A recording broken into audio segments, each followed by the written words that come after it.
Oke, assalamualaikum warahmatullahi wabarakatuh. Pada kesempatan kali ini kita akan belajar berkaitan dengan sistem instalasi listrik satu fasa. Nah, sebelum kita bahas lebih lanjut, kita harus paham dulu apa sih itu listrik. Listrik di kehidupan zaman sekarang itu sudah menjadi kebutuhan primer atau kebutuhan pokok. Artinya akan menghambat pekerjaan manusia ketika listrik itu padam. Contoh, ketika ibu-ibu di rumah masak menggunakan rice cooker tapi listriknya padam, jadi tidak bisa memasak. Yang biasanya menggunakan mesin cuci untuk mencuci juga terkendala listrik mati, tidak bisa mencuci. Apalagi kalau HP-nya lowbat untuk komunikasi nggak bisa ya. Padam listrik cuma 1 jam, 2 jam, 3 jam itu akan sangat mengganggu ya. Jadi listrik itu sangat penting bagi kehidupan manusia. Nah, apa sih listrik itu? Listrik itu adalah perpindahan elektron-elektron pada benda yang memiliki kelebihan menuju benda yang kekurangan elektron. Nah, selama perpindahan itu listrik perlu yang namanya medium atau perantara. Nah, benda itu dilihat dari konstruksinya ada 3. Yang pertama adalah ada konduktor, semikonduktor, dan isolator. Kalau konduktor itu adalah benda yang dapat mengalirkan arus listrik. Contohnya tembaga, besi, emas, perak, air, dan lain sebagainya ya. Jenis-jenis logam itu sebagian besar adalah bersifat sebagai konduktor. Nah, kalau semikonduktor itu adalah benda yang suatu saat bersifat isolator, suatu saat bersifat sebagai konduktor, tergantung dari kondisi saat itu. Contohnya apa? Ada silikon, germanium, dan lain sebagainya. Dan yang ketiga adalah bahan isolator. Artinya benda tersebut adalah tidak bisa mengantarkan arus listrik. Contohnya kaca, porselin, plastik, karet, dan lain sebagainya ya. Sampai sini paham ya pengertian listrik? Nah, listrik itu ada yang dikatakan sebagai listrik statis dan listrik dinamis. Listrik statis itu adalah listrik yang diam, stat ya, diam. Contohnya apa? Contoh, ketika kita memiliki penggaris mika, kemudian kita gosokkan ke kain wol, kemudian kita letakkan di atas kepala kita, maka akan menarik rambut kita ya. Selain listriknya diam, dia juga hanya sementara ya. Ketika elektronnya udah nggak ada ya nggak bisa narik rambut kita ya. Nah, kalau listrik dinamis itu adalah listrik yang dapat bergerak, dinamika, bergerak, berubah seperti itu ya, dan bisa dialirkan jarak jauh dan waktu yang lama. Nah, ketika kita berbicara listrik dinamis itu ada yang dikatakan AC dan DC. DC itu adalah kepanjangan dari direct current ya. Ini kalau AC alternating current. Kalau dalam bahasa Indonesia DC itu adalah yang searah. Kalau AC itu adalah bolak-balik. Contohnya kalau sumber dari DC itu ada baterai, aki, seperti itu. Tapi kalau AC itu adalah PLN, kemudian genset, itu AC. Output dari DC itu kecil, mungkin ada 1,5, 3, 6, 12, 24 volt, itu kecil yang dikeluarkan dari DC. Tapi kalau AC itu besar. Kalau satu fasa sendiri itu adalah 220 volt. Kalau 3 fasa 380 volt. Ini perbedaannya ya. Untuk bentuk gelombangnya sendiri itu kalau DC itu adalah tetap ya seperti ini. Kalau AC itu adalah, nah, dia memiliki satu gunung dan satu lembah. Nah, kalau DC ini adalah arusnya selalu tetap terhadap waktu.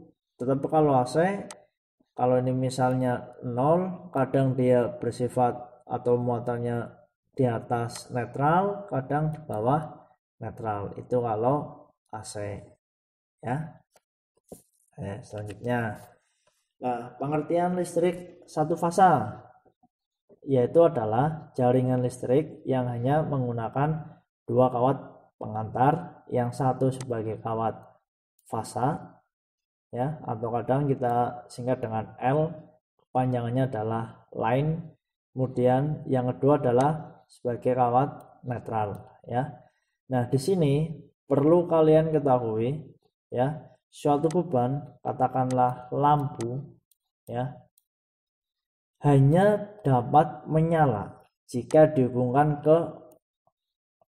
satu ke fasa, satu ke netral ya. Jika dua-duanya dihubungkan ke fasa semua, lampu tidak akan menyala, ataupun dihubungkan ke netral semua. Ini juga perlu kalian ketahui juga, misal ada stop kontak ya, atau colokan lah bahasa kalian, yang memiliki dua lubang ya. Ini juga sama seperti lampu. Ini dapat bekerja jika satu dihubungkan ke netral, satu dihubungkan ke fasa. Nah, ini yang ketika kita cek menggunakan test pen, kalau netral ya, ini adalah tidak menyala test pennya. Tapi kalau fasanya kita cek menggunakan test pennya akan menyala. Dan ketika kita pegang kabelnya, kalau fasa itu adalah bisa tersengat listrik atau kesetrum. Tetapi kalau netral itu kita pegang kabelnya itu tidak akan kesetrum ya. Sampai sini paham ya? Oke, selanjutnya ini adalah contoh rangkaian listrik satu fasa. Ini adalah suatu kWh meter ya, atau meteran. Nah, yang merah ini adalah kabel fasa, saya tulis L. Kemudian yang hitam ini adalah netral, saya tulis N ya.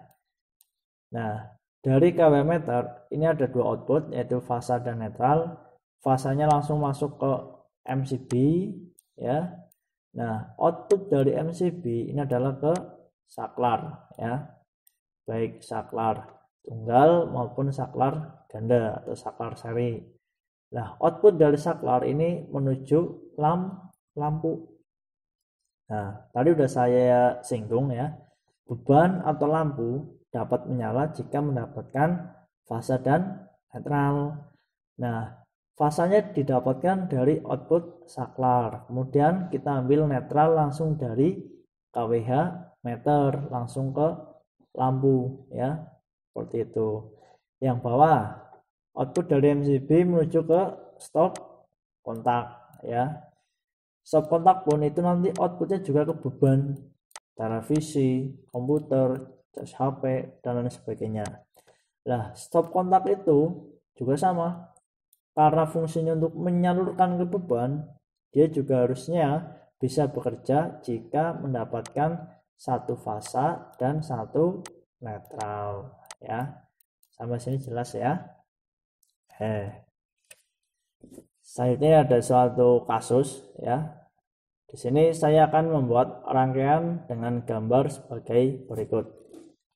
Ini yang hitam, ini adalah sebagai fasanya ya, atau L-nya ya. Yang ini L, kemudian yang biru adalah netral.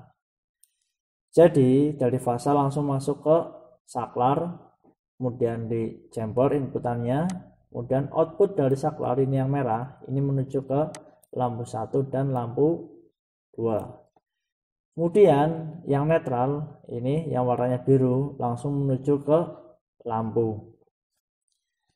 Kemudian Jika saya mengubah inputan ke saklar adalah netral dan fasanya langsung menuju ke lampu. Jadi ini saya balik ya, ini saya ganti netral, kemudian yang ini saya ganti fasa. Jadi netralnya yang hitam ke lampu, ke saklar, kemudian dari saklar ke lampu. Nah, fasanya itu tidak melalui saklar, langsung dihubungkan ke lampu ya. Kira-kira apa yang akan terjadi ketika saklar saya ini kurang lengkap, saya on kan atau saya hidupkan? Jelaskan pendapatmu. Misal, Pak, menurut saya lampunya nanti akan menyala karena bla bla bla bla. Pak, menurut saya lampunya akan mati karena bla bla bla bla. Pak, menurut saya nanti rangkanya akan terjadi konsleting atau hubung singkat karena bla bla bla bla. Seperti itu ya. Pokoknya jelaskan pendapatmu secara lengkap dan detail ya. Nah, caranya bagaimana? Pertama, tulis nama dan kelas kalian di kolom komentar ya. Wajib ini. Kemudian jawaban yang mendapatkan poin tertinggi adalah jawaban yang paling lengkap. Jadi kalau lampu menyala, lampu mati, hubung singkat, nilainya adalah sedikit walaupun betul ya. Nomor 3, jika ada jawaban yang sama persis ataupun 80% mengandung kemiripan dengan jawaban atau komentar sebelumnya atau yang terdahulu, maka yang akan saya nilai adalah yang pertama kali komen. Karena saya anggap berikutnya hanya copy paste ya. Dan penilaian akan saya lakukan 1 kali 24 jam setelah penjadwalan. Misal, jadwal di kelas kalian hari Senin, maka akan saya lakukan penilaian hari Selasa. Kalau misal di poin 5 ini ya, pas hari Senin kalian ada satu halangan ya, nggak apa-apa, tetap komen ya. Kalau mau nilai komen mungkin dari Rabu atau Kamis silahkan, dengan catatan lakukan konfirmasi ke saya dengan cara komen kalian tersebut itu yang di YouTube boleh difoto, boleh di screenshot, kemudian dikirim ke WA saya supaya saya bisa mengecek ke komentarnya. Karena takutnya ketika kalian nggak melakukan konfirmasi, saya nggak tahu kalian jawab apa enggak ya. Sampai sini paham ya?